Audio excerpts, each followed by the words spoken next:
Good morning. Thank you for joining me again.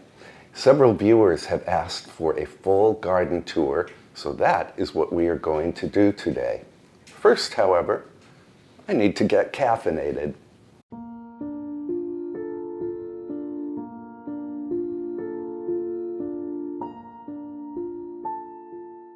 I'm going to bring my clippers along because you never know when you need clippers when you're out in the garden. We are in the driveway now on the east side of the house. This property, when we bought it, was exposed on three sides. And to solve the privacy issue, I planted Thuja Green Giant. These shrubs were only about 12 inches tall when I purchased them as rooted cuttings online. But Thuja Green Giant grows 3 to 5 feet per year. So in very little time, we had these massive shrubs giving us total privacy. Now let's head over to the Boxwood Garden. When we bought this house, this entire area was paved with asphalt. The previous owners used it as a parking lot. We removed all of that asphalt, and then I created a Boxwood Garden here. And since I did not have enough money to do a full hedge for the garden, I simply bought enough plants to create these geometric shapes with boxwood. And then I took cuttings of the boxwood, stuck it between the existing plants, and I ended up with this solid hedge. And a little later in this video, I will show you how to take boxwood cuttings in the event that you might like to create a boxwood garden. The Boxwood Garden is framed with 190 yews. Now, I bought these evergreens as teeny tiny plants. They were not expensive, and I was able to make a figure-8 design around the garden. I will try to give you an aerial view of this garden. Here is an overhead view of the Boxwood Garden in autumn. And here is the same garden in winter.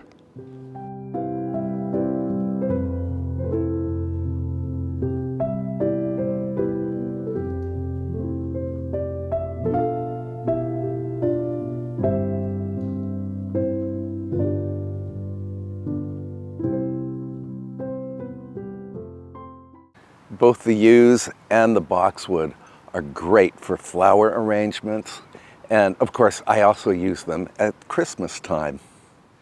Here is a pair of dwarf weeping crabapple trees. These were a wedding gift. The trees make beautiful pink flowers in the spring and gorgeous red apples in the autumn.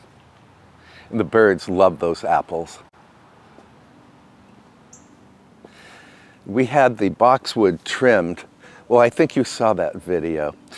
The boxwood was trimmed, I think about 6 weeks ago, and already it is putting on new growth. The leaves are very soft. The variety of boxwood is called Winter Gem.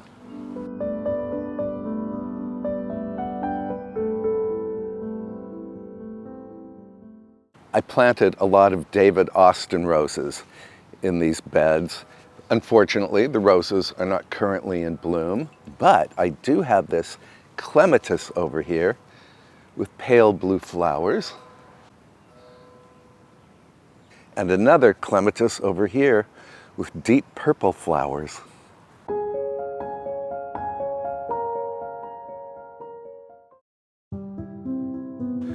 We are walking northward now, up the hill.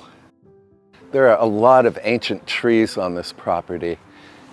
This is a silverleaf maple, and this is one of many oak trees on the property. So we are blessed to have these ancient trees. And this is a bluestone staircase that I created with a friend of mine. It was just the two of us. We found some bluestone on the property. We moved it over here. We carried it up the hill in a simple hand truck and built this very gentle ascent. I planted this trio of white pine trees many years ago when they were just little baby trees, and look at them now. That's one of the benefits of staying in the same house for many, many, many years. If you plant a garden, you actually get to see the garden grow and mature. It would be very hard for me to move from this place.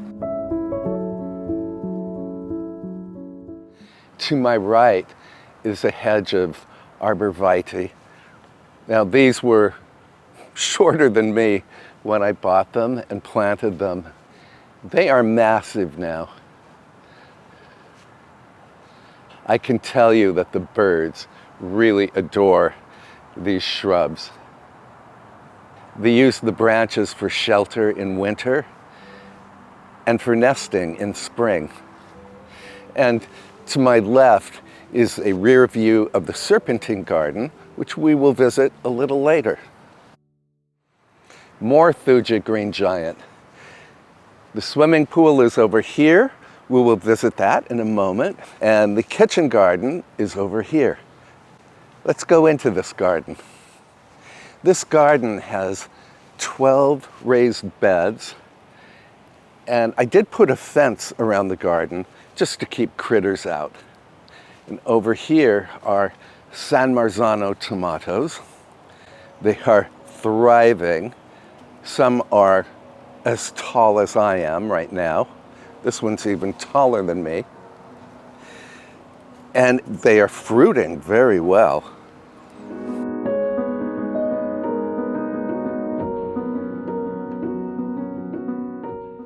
There are also zinnias in this bed, which we can clip for a flower arrangement.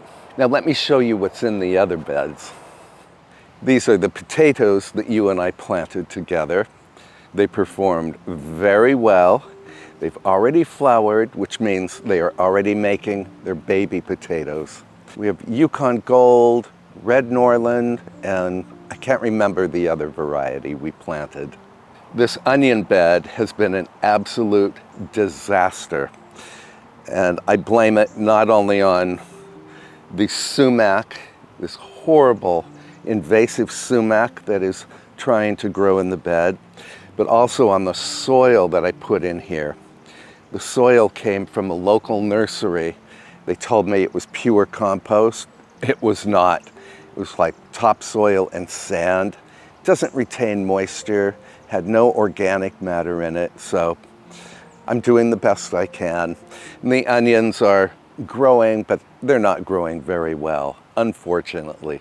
And over here, just for an experiment, I planted some eggplant. This is the first time I've ever grown eggplant in my life. And I did add some, I added some Miracle-Gro garden soil to this bed just to give it some organic matter.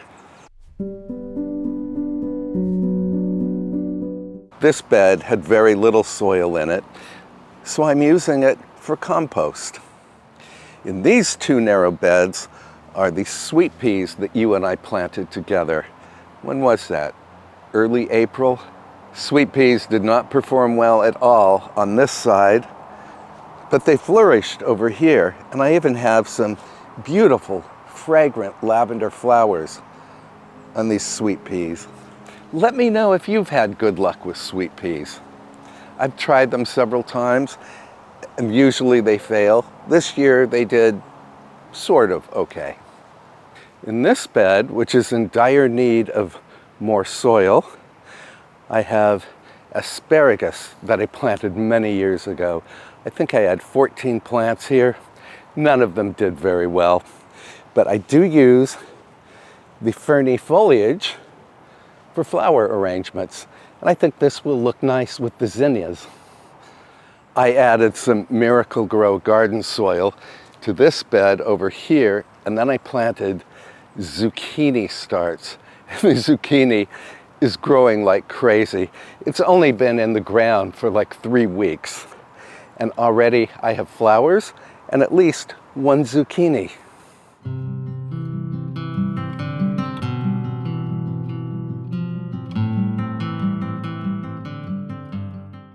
And behind the zucchini is my beloved lovage. And you've seen me use this in salads in early spring. This is the first edible green to emerge in my garden. It sometimes pops up when there's still snow on the ground. And I do need to cut it back. I will do that later today. And here are the Roma tomatoes that you and I planted from seed, and then we grew the seedlings under lights. They are flourishing even in this crummy soil. And I have some early fruit on these vines. Romas are a determinate variety, meaning they only grow to a predetermined size, and then they make all of their flowers and fruit at the same time. And here are the leeks that you and I planted together in spring. And in this bed are volunteer potatoes from last year's garden. And then here is the garlic that you and I planted together last October. We cut the garlic scapes a few weeks ago, and we used those scapes to make pesto. And I know some of you grabbed some garlic scapes and made pesto as well, and told me that you loved it. And I'm so glad about that. Now, before we leave this garden, I do need to perform just a little maintenance on these San Marzanos.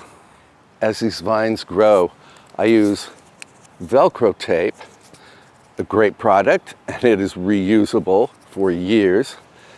I use the tape to train the vines to this trellis, like so. And I should mention that this trellis, by the way, is simply a cattle panel. And I arched it to create this trellis for the tomatoes. In some years, I grow butternut squash on the trellis. Maintenance on these San Marzanos has been very easy. All I do is cut any branches that happen to touch the ground, because during a heavy rain, water can splash up and then spread disease to the plants. So I remove any branches that touch the ground.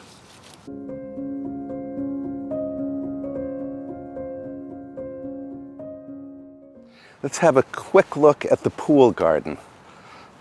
So I surrounded this pool with hemlock for privacy. And then I added some cement statues, which I got at a bargain price, to create a classical look here. The hemlock is underplanted with Baltic ivy.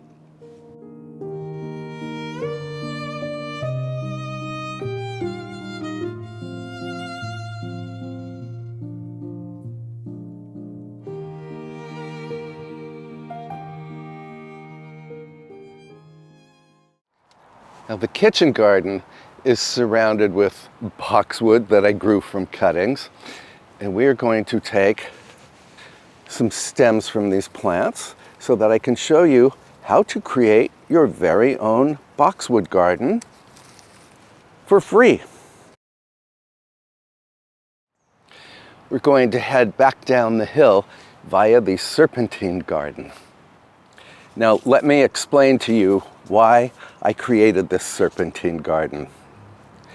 The garden is actually located on the steepest slope on the property. It is so steep that it could not be mowed. When the lawn mowing person tried to mow here with his tractor, he got stuck. His boss had to come with a tow truck and a chain to pull him out. So I thought, enough is enough, make a garden here. So I made 3 terraces with a winding staircase.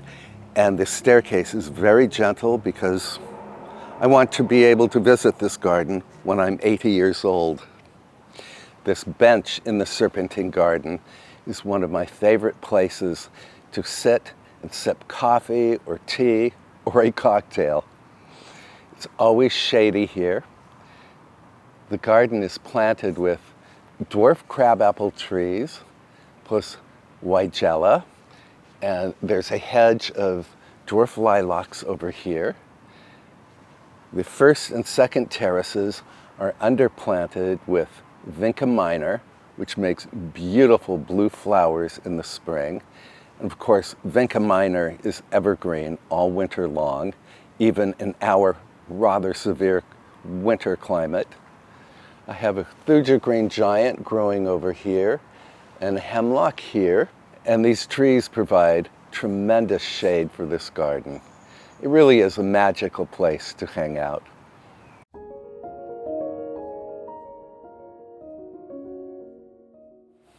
Now here is the blueberry patch, which again is surrounded with yet more boxwood that I grew from cuttings. You and I harvested some of the blueberries together in the previous video, and we enjoyed them for breakfast with yogurt and almonds. And now let's head into the teeny tiny herb garden.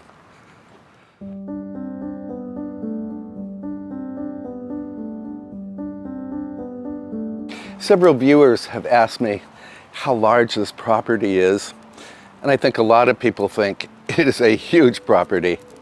It is not. It's barely 4 acres, and I've only landscaped maybe 2 acres of the property. I think it's the way that I designed the gardens that makes the property seem larger than it actually is. There are 4 small raised beds in this garden. I have celery that you and I grew together from pelleted seed in late winter, and the celery is doing remarkably well. I have radishes that you and I planted from seed. These are definitely ready to harvest.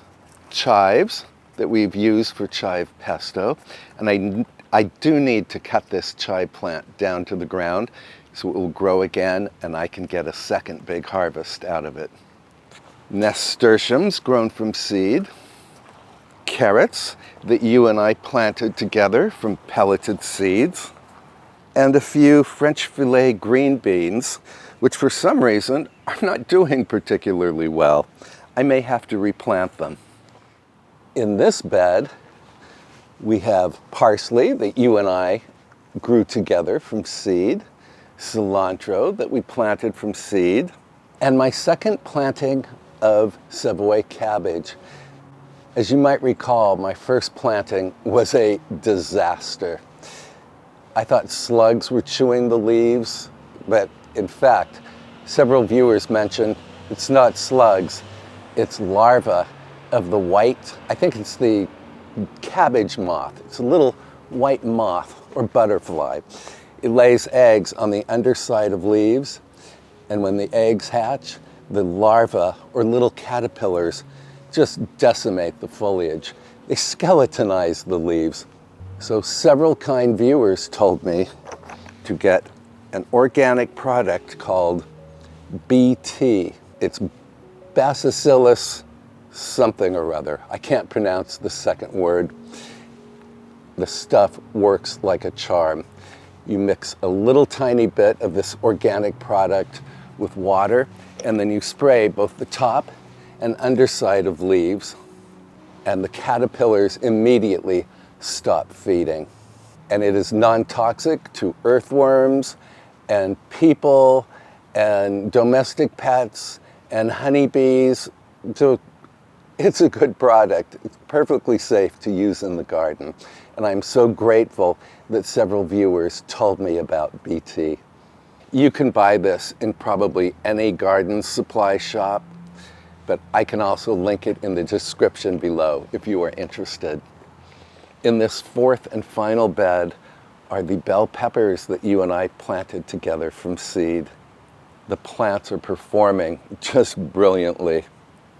They're already flowering, and I did pinch them back. In other words, I pinched out the top leaves early on, so the plants branched out. And already they are making flowers. Here's one over here. And I'm hoping to have a large pepper harvest come autumn because I love to freeze bell peppers. They freeze perfectly. You do not have to blanch them first. And they're great to have in winter. And behind the bell peppers is the basil that you and I planted from seed. It too has performed extremely well. In the previous video, you and I harvested a bunch of this basil and we preserved it 2 ways for winter use. So if you didn't see that video, I hope you will check it out. I promised to show you how I propagate boxwood. So I take one of the cuttings, 7 or 8 inches in length, remove the lower leaves, and then there are 2 ways you can plant them. Plunge one stem at a time into damp soil, just regular garden soil. You do not need any special soil, and you certainly do not need rooting hormone. I have never used rooting hormone, and I've never had bad luck with boxwood cuttings. So you can arrange them like this, or you can take a group of cuttings, say 5, 6, or even 7 cuttings, and plant them all together in one bunch like this. And this is how I did the boxwood in the big Boxwood Garden. Et voila! It looks like a shrub already. Now, if you cut boxwood during the growing season and you keep it in damp soil, the boxwood cuttings will form roots in about 6 weeks. So they are fast growers. Now, at the crack of dawn this morning, I went up to the kitchen garden and harvested some of the purple print zinnias. They're in the kitchen now. Let's make a flower arrangement with them. For our arrangement of zinnias, I'm including hosta leaves and fronds of ferns. Both of these plants grow in a small bed near my front porch.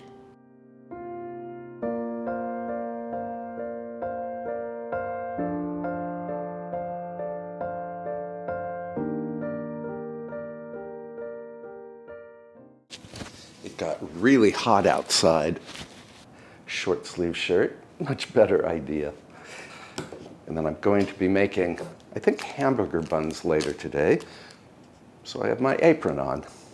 Here's some flower food.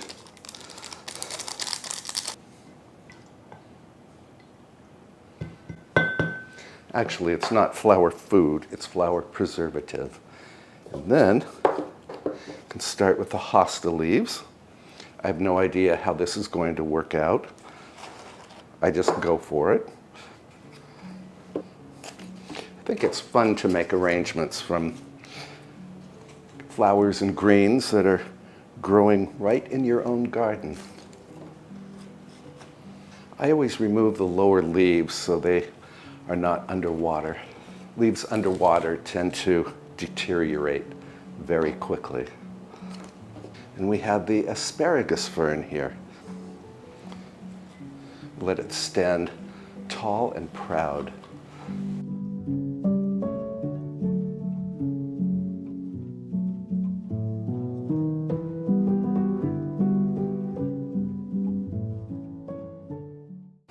This is an older zinnia blossom, so some of the lower petals are loose. I'm just removing them. As you saw, my hostas are in bloom. I didn't think the hosta flowers would look wonderful in an arrangement, but I could be wrong. I'm going to head outside and clip some of those stems. This is what we have so far. Be right back. This might be just what this arrangement needs. A bit of lightness. Yes, pure luck. I honestly didn't think these flowers would work in here. And here we have it. A very casual, but I think very pretty little arrangement of garden-grown greens and flowers. Let's see how this looks in the parlor.